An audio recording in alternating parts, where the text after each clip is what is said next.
Han skulle helt have ladt være. Han skulle helt have ladt være med det der.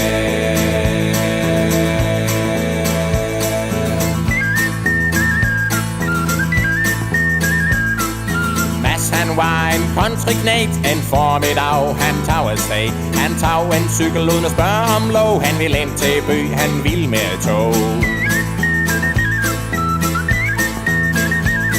Han kom med tog, hvor han mødte en fyr, hvis armbåndsur så ud til at dyr. Han sagde, hør en gang, sig mig, hvor skal du hen? Skal du ind til by? Kan jeg hjælpe den i ven? De kom ind til by, de gik ind på en bar. Han fik whisky i sit glas, det var højt cigar. Han mænd fortalte historier, at drenge de grinede. Gå ind og listet rundt, og piger de vinede. Han skulle helt have ladt være. Han skulle helt have ladt være med det der.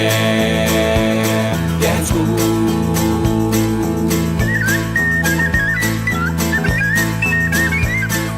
Mads vågnede op på en stor bar. Først vidste han ikke lige, hvor det var han var. Så kom der en mand ind ad dør. Mads tog sig til at høre ham og siger før.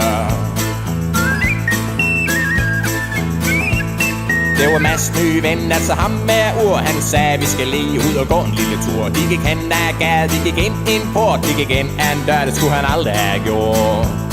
Han skulle helt have ladt være. Han skulle helt have ladt være med det der. Ja, han skulle.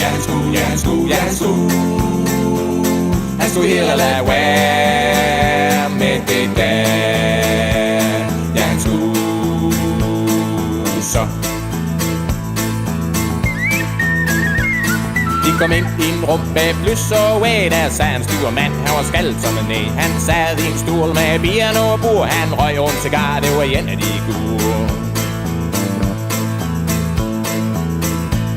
Han sagde til Mads, vil du tjene nogle penge? Halvdel nu og resten længe. Mads sagde ja, den er helt fin. Så sagde han den skal med en smørgrin. Prøv at høre her, hvad du skal gøre. Du skal tage en bil, og så skal du køre over grænse og hente en kasse. Her er nøgle, og her er en pas. Han skulle helt have ladt være. Han skulle helt have ladt være med det der. Ja, han skulle. Han skulle helt have ladt være med det der. Ja, han skulle. Så nemlig. Nu sidder han i Horsens, han er ved at lave en glemme. Han får prøve ind imellem fra sit gamle mor derhjemme. Nu sidder han i Horsens, han er ved at lave en glemme. Han får prøve ind imellem fra sit gamle mor derhjemme. Han skulle helt have ladt være. Han skulle helt have ladt være med det der. Ja, han skulle. Han skulle helt have ladt være med det der. Ja, han skulle. Så nemlig lige akkurat. Men han kunne ikke nære seng.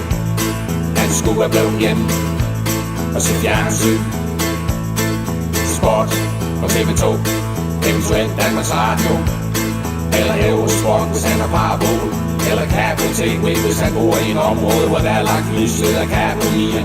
Eller han kan jo eventuelt være tilsluttet en fælles antenneanlæg, hvad ved jeg. Hvis ingen af de førnævnte muligheder er opfyldt, kan han eventuelt trække en kabel over fra en nabo. Husk, det skal være 75 ohms koaxial kabel. Men så kan det falde så uheldigt ud, at signal bliver en smule svag. Alt efter længde og ledning. I så fald kan man med held til at koble en antenneforstærker. Det behøver ikke nødvendigvis at komme til at koste det hvide ud af hyven. Hvis det her stadigvæk er sne over skærm, kan man i sidste instans kontakte den nærmeste radio- og tv-forhandler.